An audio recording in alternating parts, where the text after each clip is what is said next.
cannot be overstated. Given our history of exclusion and apartheid spatial development, many communities faced enormous challenges when it comes to accessing services and information that government offers. So yes, as we celebrate 25 years of our democracy, we need to remind ourselves that from the onset, that democratic South Africa realized the urgent need to arm our people with information and provide them access to government services. As you will know, Section 32(1) of the South African Constitution, it asserts that, I quote it, everyone has the right of access to A, any information held by the state, and B, any information that is held by another person and that is required for the exercise or protection of any rights, close quote. The democratic government had to ensure that this right is practicalized and operationalized. Thusong centers became that important institution or institutions to ensure access to information. Conceptualized in 1999, therefore 2019 marks exactly 20 years since the existence of the Thusong Center program. This makes it important that we take time to reflect on the road we have traveled so that we can chart the way forward. Program Director, 5 years ago, a decision was taken to have a week in a year that focuses on Thusong service centers with the aim of showcasing these Thusong centers' success stories and deal with challenges. This year's Thusong Week, which is aligned, of course, to the Public Service Month program, is celebrated under the theme, Reinventing the Way Public Servants Work, Batupili. This theme is a call to action for government to do better with limited resources. It calls on us to focus strongly on service delivery and implementation. Ladies and gentlemen, we are therefore hosting the Thusong Service Center in Indaba in the middle of our Integrated Public Service Month, which we launched in Limpopo 2 weeks ago. As we celebrate this month, we also observe a variety of other themes of government, such as we know, September is a Heritage Month, September is an Environment Month, September is a Tourism Month, and of course, September is a Public Service Month, since all these also fall within the month of September, as I've indicated. Of course, as we celebrate the Public Service Month, we are doing that under the theme, Khawuleza, taking services to the people. We belong, we care, we serve. This year's Public Service Month celebrates those public servants who live by the Ple Principles. Ladies and gentlemen, at this point, it is important that we remind ourselves that the Ple Principles are consultation, service standards, access, courtesy, information, openness and transparency, redress and value for money. Sometimes when I address public servants, I always talk about information. And I say to them, the information about myself is my information. I come to you to share with you my information because I need help from you. I'm not sharing my information about myself because I like you, but I'm doing that because you are a public servant and a professional, and I therefore give you the information that otherwise it's private and it's my information. If I am addressing nurses and doctors, I then go on to say, if you therefore are going to check my temperature, remember I have a right to know about my temperature because that temperature is not your temperature, it's my temperature. So when I come to you at the Thusong Center to share information about myself because I'm looking for help, remember it's my information, and whatever else that you want to share, about that information, it has to be shared with me and me alone because it's my information. I also will want to say the Batupili belief set has been summarized by this slogan where we say, we belong, we care, we serve. Batupili aims to ensure that all public servants put people first and adhere to the following overarching framework. When we say we belong, we are saying we are part of the public service and should work together and respect fellow colleagues and fellow citizens. When we say we care, we are saying we are caring for the public we serve, our customers, and of course the citizens of this country. When we say we serve, we are saying all citizens will get good service from public servants and from ourselves. So we see ourselves as servants and not bosses of our clients, of the citizens of South Africa, but we see ourselves as their servants. And we will want to see that happening within a professionalized environment. We are saying we want to see and we have a desire to inculcate a culture where our public servants are not only aware of these 8 principles that I mentioned, but live by them as part of their organizational ethos in their daily lives through practice. To say I am a professional, we are actually saying I own a specialized knowledge. You therefore are saying I'm not like any other person who probably may not have that specialized knowledge.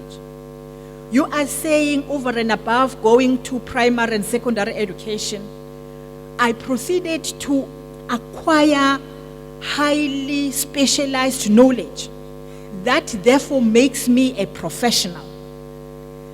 When you say that people expect a particular way of conduct from yourself, I cannot claim to be a professional, but behave like anybody else. Professionals are intellectuals as well, I want to believe. And professionals and as such intellectuals in any country have a responsibility, that of ethical conduct, that of professional conduct, but that of setting the agenda for the country.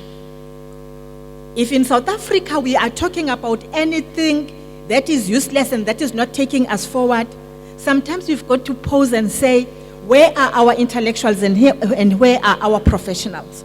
So that they set the agenda for the country, so that we discuss things that will move South Africa forward. We want a corps of skilled and professional public servants of the highest moral standards, and those that are dedicated to the public good. When we have such professionals in our country, we are not going to talk about corruption. We are not going to talk about corruption. If, say, politicians were to be corrupt, it will be the X number of politicians. As a matter of fact, if you're talking about politicians at national level, you will therefore be talking about 490 people, and that's it. That is your National Assembly, including ministers and deputy ministers, and of course the NPC and COP with 90 members. So even if there were politicians to be corrupt, it will not be in the magnitude it is in today. So what is happening? Is it that maybe our professionals have forgotten that there is an expectation from all of us that they conduct themselves in a particular manner, in an ethical manner, that they know what is good and evil, that is good for their professions, for themselves, that is good for the country, that is good for the citizens of this country and their families as well. So we're saying these things so that whatever that we do, we remember that there is an expectation from all of us that professionals will conduct themselves in a particular manner. We're not going to have a head of department, I want to believe, a DDG or a DG who does not have some qualifications post-matric, and therefore who is not a specialist in a particular field, who is not an expert in a particular field, who is not a professional as a result. When we do that, then South Africa should therefore, by right, it's supposed to relax to say, we have people that know what is good and what is not good. But I don't think we are seeing that happening. Just 2 days that I spent visiting some of the institutions I may not want to mention because I've not shared the information with the minister concerned. I visit an institution. I ask just few questions. Tell me, you have seen cleaners here. Are they employed by you as the institution, or you have a contract with somebody and therefore you've outsourced the services? The answer is yes, the services have been outsourced. Oh, okay. How much are you paying the contractor? No, 2 years ago, we were paying the contractor 150,000 rand per month because the procurement process was happening within the institution. Then the province instructed us that it is now going to be done at a provincial level. And what happened? At the end of the procurement process, we are now paying the same number of cleaners with the same salary, same working conditions, 600,000 per month. From 150,000 rand to 600, you can actually pay 4 institutions with the same number of cleaners. I mean, honestly, if say people were stealing, you cannot move from 150, not to 200, not to 300, not to 400, not to 500, but to 600. So that from 1.8 million rand that you are paying per year, you are now to pay something like 7-point-something million rand per year. That is looting. It's people who have no interest, who do not know what is right or wrong, who think about themselves, who are supposed to be professionals, who are supposed to conduct themselves in the most ethical manner. But they're able to do that. Then I'm going to write a letter to the minister to say this is what I found and request that an investigation should of course be undertaken, so that people that are responsible for that must be sent to jail. Because there are people out there in the very same province who have children that are malnourished. Those workers, if maybe that money was increased in order to improve the salaries of those workers, it would have been something else. But from 150,000 to 600,000, I mean, honestly, how can that happen? And this is what we want to see happening in the public service. Also, I think you are aware, as the department, we are requesting that all departments do acquaint themselves with the public service charter. It calls for the setting up of service standards by the departments for the services they render to the population. It is aimed at ensuring that citizens are able to hold the public service accountable and to encourage citizens to participate in their own development.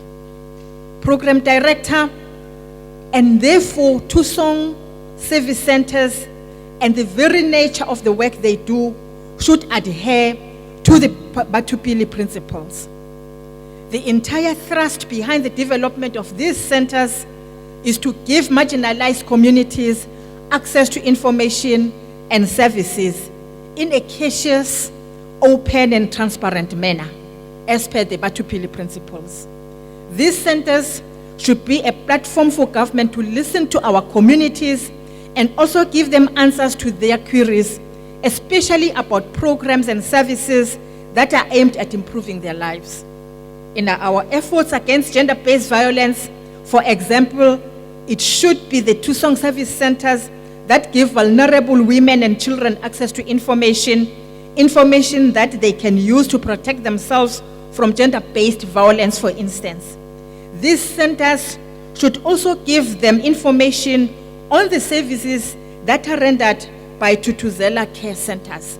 I visited this last week, and I found that maybe many people are not aware of the existence of Thuthuzela centers and the work that they do.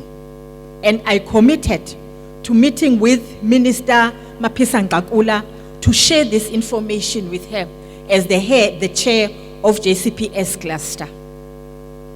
Program Director, it has always been government's intention for all of South Africa's 278 municipalities to have at least one established Thusong service center. We want to see this happening. But maybe even before we move on to do that, I think we have got some work to do with the ones that are already in existence, as we appreciate all those that are working and ensuring that our Thusong service centers continue to provide the services. The motivation behind this is for municipalities to prioritize the establishment of these centers as part of their integrated development plans, IDPs, and also important partnerships with the different spheres of government for their success. And that is why we are here from the National Department of Public Service and Administration, and of course the DPME, and of course we have the province here and other provinces, and we have the local government here, and of course those that work for Thusong centers. And therefore we have government, all levels and spheres of government working together to provide these services. A study conducted by the Department of Public Service and Administration in November 2018 revealed that Thusong service centers are experiencing a plethora of operational challenges. These challenges include the following, amongst other challenges.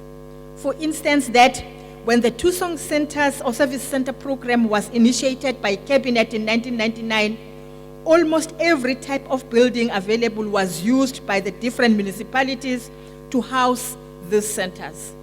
There was no uniformity on how the centers should ideally look like. This resulted in the centers being established without a set standard or a set of standards for design and layout, and with also no blueprints for management system or branding. Coming from the Department of Transport, I know what this means, because this also happens when we're introducing scholar transport. And that created quite a number of problems. And therefore, when I was briefed about this, and I said, I therefore understand exactly as to what the problems will be in a situation where you establish a service, but without set standards and a design to say this is how it's going to operate countrywide. As the center started growing, it is encouraging, of course, that citizens also started to demand more services, with some of these buildings not having the adequate capacity to meet up with the challenges that their communities faced. I know exactly one at Balfour. It's a small Thusong center, and of course everybody in the township there will go to the center and find that sometimes the building is not able to accommodate the numbers that are coming to seek for services at any given time. Moreover, there's not been a lead department appointed to oversee the management and coordination of these Thusong service centers.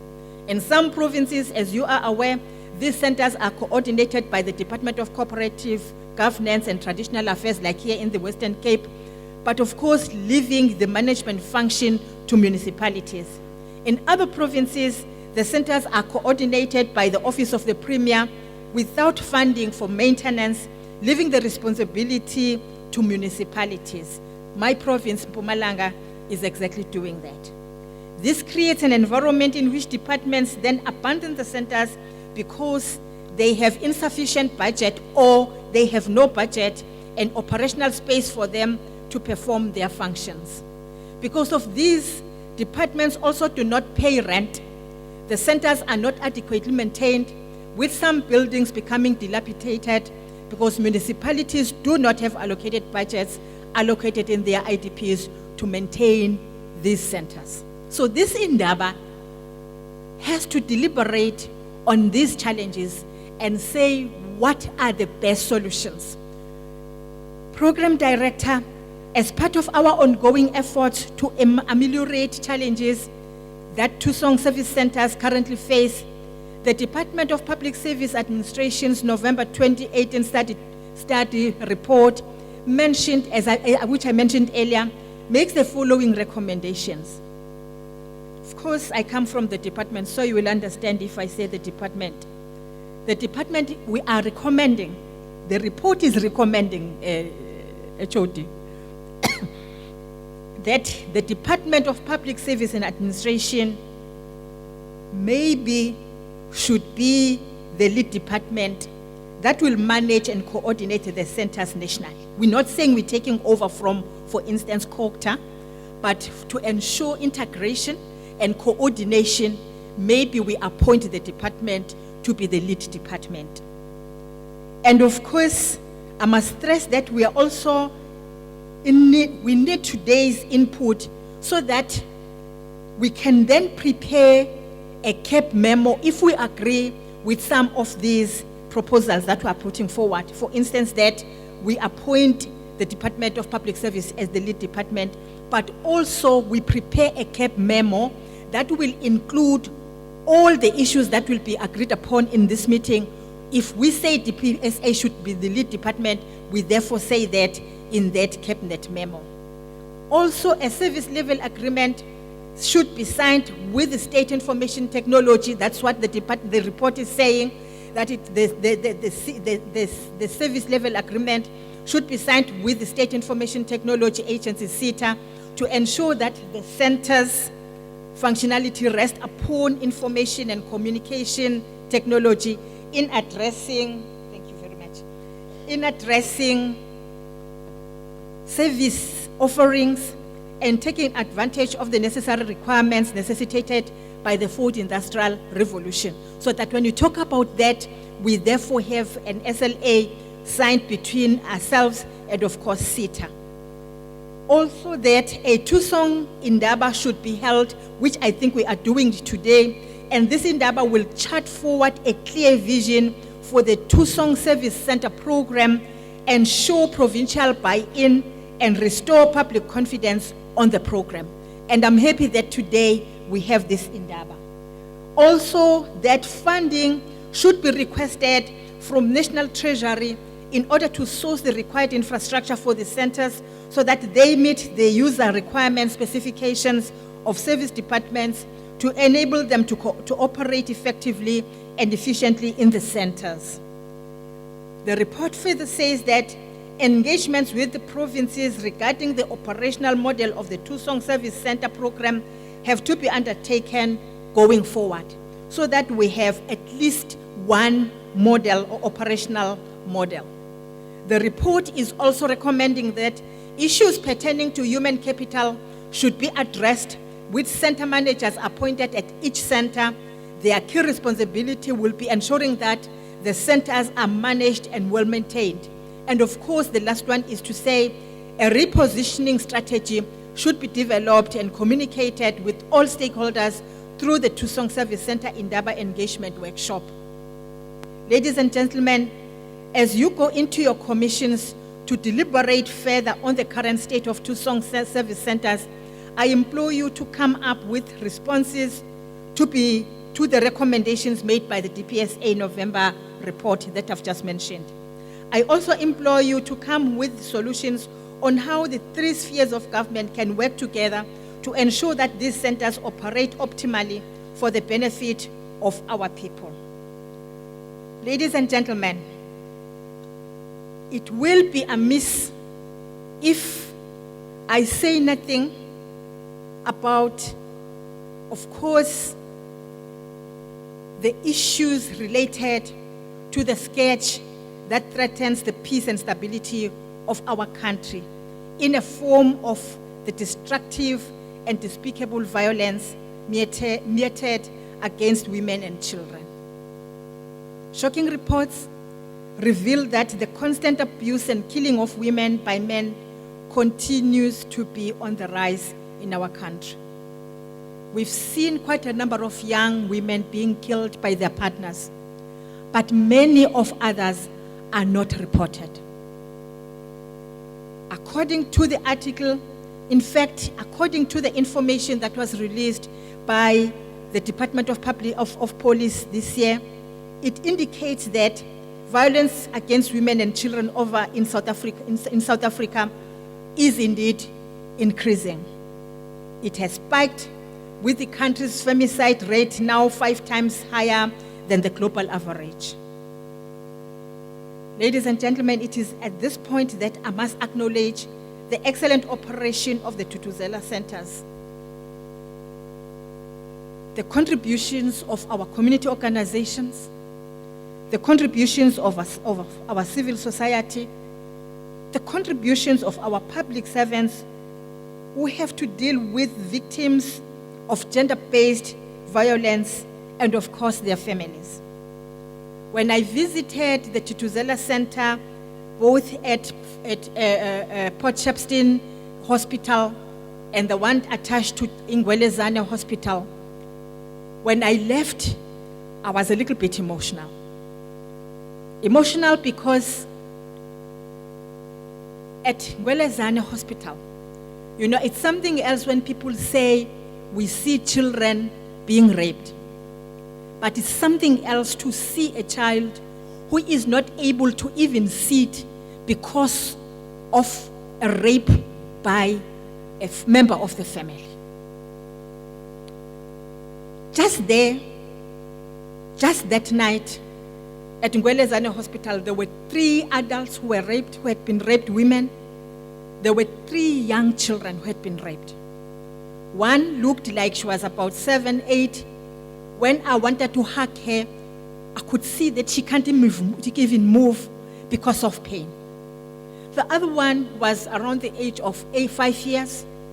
And the other one, malnourished, you could actually tell that she comes from a very poor family, was around the age of 3 years.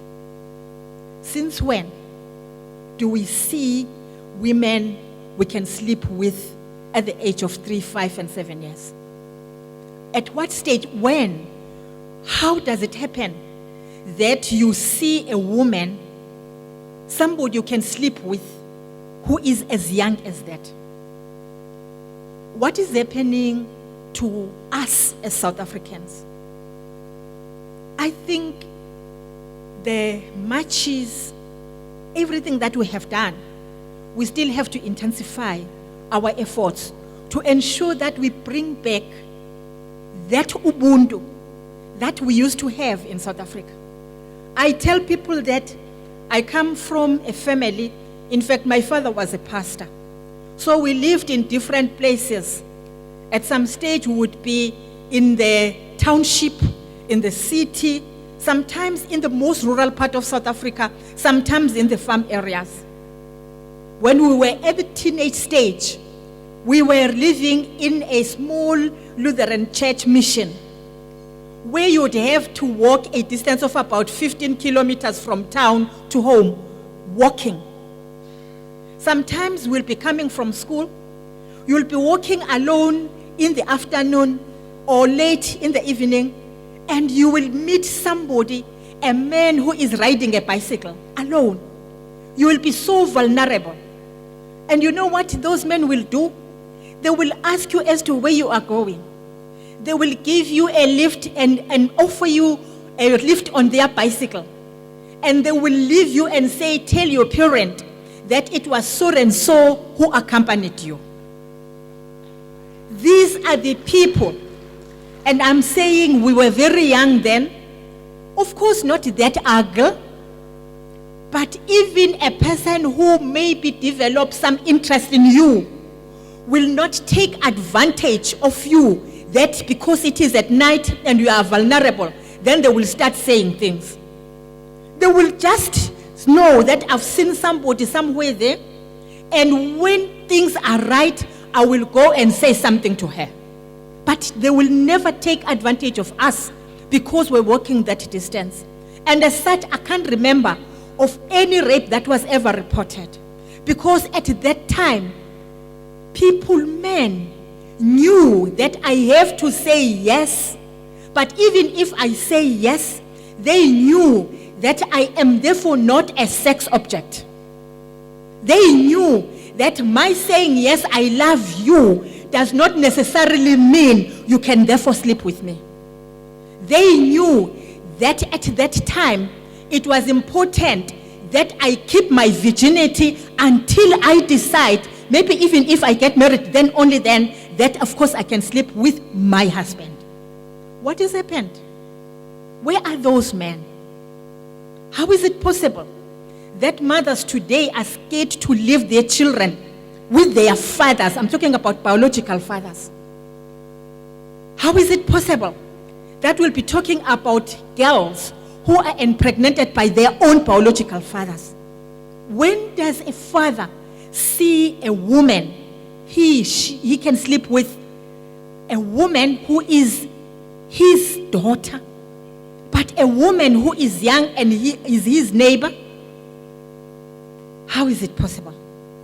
I'm just saying this because I think we will actually, as the department, be calling upon all public servants, if possible, to participate in a march that says those people who get raped out there, they come to us and we are committed to embracing them, to giving them the love, to giving them the care that they cannot get in their families. We will be saying to our public servants, we know that sometimes when you deal with these things, we don't even provide you with the aftercare.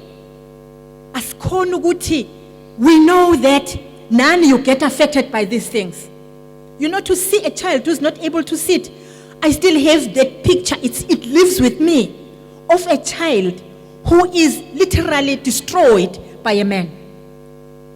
Some workers have to deal, doctors have to deal with children who they're supposed to do what they call constructive surgery. How do you do that? A child crying, you continue to the extent that you injure the child such that they require operation to construct and to reconstruct their reproductive system or organs. But also I think it's proper that I say to all of us, what we have seen happening in our country has been deeply disturbing when we saw acts of violence directed against foreign nationals. Some of them have lost their lives, of course, together with some South Africans, and many were injured. As government, we implore all citizens to desist from acts of intolerance towards fellow Africans. Thanks to the people of Africa, we have now achieved our 25 years of democracy and must all strive to live together in harmony. The South African government, and I'm saying here, all levels of government, value its relations with other African countries, and we need to work together to strengthen political, social, and trade ties if we are to develop our economy and those of our neighbors. Where communities have genuine grievances, these must be addressed through proper channels of engagement and dialogue. And of course, our public servants, including law enforcement agencies, our employers in the private sector, they have got to respond to the grievances that are raised by our communities. It is important. It cannot be that it takes taxi drivers to see somebody who's selling drugs to our children. The question for me will be, where are the police who are providing visible policing as part of their program? It cannot be.